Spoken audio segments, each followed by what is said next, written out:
ನಮಸ್ಕಾರ. ಪ್ರತಿಧ್ವನಿಗೆ ಸ್ವಾಗತ. ನಟ ದರ್ಶನ್ ವಿರುದ್ಧ ಸದ್ಯ ಕೊಲೆ ಆರೋಪ ಕೇಳಿ ಬಂದಿದ್ದು, ಇತ್ತ ದುರ್ಗಾ ಮೂಲದ ರೇಣುಕಾಸ್ವಾಮಿಯನ್ನ ಭೀಕರವಾಗಿ ಹಲ್ಲೆ ಮಾಡಿ ಕೊಂದ ಪ್ರಕರಣದಲ್ಲಿ ದರ್ಶನ್ ಏಟು ಆರೋಪಿಯಾಗಿದ್ದಾರೆ. ನಟ ದರ್ಶನ್ ಸುತ್ತ ಸದಾ ಒಂದಿಲ್ಲೊಂದು ವಿವಾದಗಳು ಸುತ್ತುತ್ತಲೇ ಇರುತ್ತದೆ. ಹಾಗೆ ದರ್ಶನ್ ವಿರುದ್ಧ ಪ್ರಕರಣ ದಾಖಲಾಗಿರೋದು, ಪೊಲೀಸ್ ವಿಚಾರಣೆಗೆ ಒಳಪಟ್ಟಿರೋದು ಇದೇ ಮೊದಲೇನಲ್ಲ. 2011ರಿಂದ ಇಲ್ಲಿಯವರೆಗೂ ಕೂಡ ದರ್ಶನ್ ವಿರುದ್ಧ ಸಾಕಷ್ಟು ಪ್ರಕರಣಗಳು ದಾಖಲಾಗಿದೆ. ಮೊದಲ ಬಾರಿಗೆ ನಟ ದರ್ಶನ್ ಜೈಲು ಪಾಲಾಗಿದ್ದು 2011ರಲ್ಲಿ. ಪತ್ನಿ ವಿಜಯಲಕ್ಷ್ಮಿ ಮೇಲೆ ಗಂಭೀರವಾಗಿ ಹಲ್ಲೆ ನಡೆಸಿದ್ದ ಆರೋಪದಡಿ ದರ್ಶನ್ ವಿರುದ್ಧ ಪ್ರಕರಣ ದಾಖಲಾಗಿತ್ತು. ಈ ಪ್ರಕರಣದಲ್ಲಿ ದರ್ಶನ್ 28 ದಿನ ಜೈಲಿನಲ್ಲಿದ್ರು. ತೀವ್ರವಾಗಿ ಗಾಯಗೊಂಡಿದ್ದ ಪತ್ನಿ ವಿಜಯಲಕ್ಷ್ಮಿ ಆಸ್ಪತ್ರೆಗೆ ದಾಖಲಾಗಿದ್ರು. ನಂತರ ನಾವಿಬ್ಬರು ಇದನ್ನ ಬಗೆಹರಿಸಿಕೊಳ್ತೀವಿ ಅಂತ ಈ ಕೇಸನ್ನ ಸ್ವತಃ ವಿಜಯಲಕ್ಷ್ಮಿ ಹಿಂಪಡೆದುಕೊಂಡಿದ್ರು. ಆ ಸಂದರ್ಭದಲ್ಲಿ ದರ್ಶನ್ ಪತ್ನಿ ವಿಜಯಲಕ್ಷ್ಮಿ ಅವರಿಗೆ ಆದ ಗಾಯಗಳನ್ನ ನೋಡಿದ್ರೆ ಅಬ್ಬಾ ಭಯವಾಗುವಂತಿತ್ತು. ಆಮೇಲೆ ಸಂಸಾರ ಸರಿ ಹೋಯ್ತಾ? ಇಲ್ಲ. ಇದಾದ ನಂತರ 2019ರಲ್ಲಿ ಸಿನಿಮಾದ ಶೂಟಿಂಗ್ ಸಂದರ್ಭದಲ್ಲಿ ತನ್ನ ಸಹನಟನ ಮೇಲೆ ದರ್ಶನ್ ಹಲ್ಲೆ ಮಾಡಿದ್ರು ಎಂಬ ಆರೋಪ ದೊಡ್ಡ ಮಟ್ಟದಲ್ಲಿ ಸದ್ದು ಮಾಡಿತ್ತು.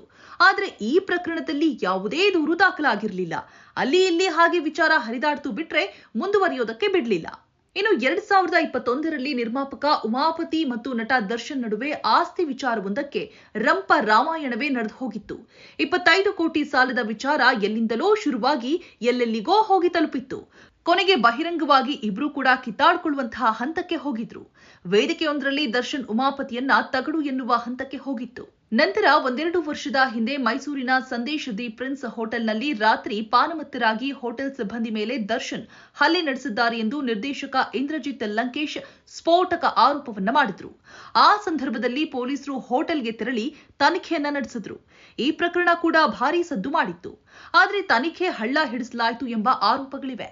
ಇನ್ನು ಇತ್ತೀಚೆಗೆ ದರ್ಶನ್ ಮನೆಯ ನಾಯಿ ಮಹಿಳೆಯೊಬ್ಬರ ಮೇಲೆ ಹಲ್ಲೆ ಮಾಡಿದೆ ಎಂದು ದೂರು ದಾಖಲಾಗಿತ್ತು.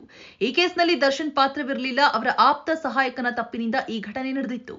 ಆನಂತರ ಕಾಟೇರ ಸಿನಿಮಾದ ಸಕ್ಸಸ್ ಸಂದರ್ಭದಲ್ಲಿ ಅವಧಿಗೆ ಮೀರಿ ಮಧ್ಯರಾತ್ರಿಯವರೆಗೂ ಕೂಡ ಪಬ್ನಲ್ಲಿ ಪಾರ್ಟಿ ಮಾಡಿದ್ರು ಎಂದು ದರ್ಶನ್ ಮತ್ತು ಕೆಲ ಕಲಾವಿದರ ವಿರುದ್ಧ ಸುಬ್ರಹ್ಮಣ್ಯ ನಗರ ಪೊಲೀಸ್ ಠಾಣೆಯಲ್ಲಿ ಪ್ರಕರಣ ದಾಖಲಾಗಿತ್ತು.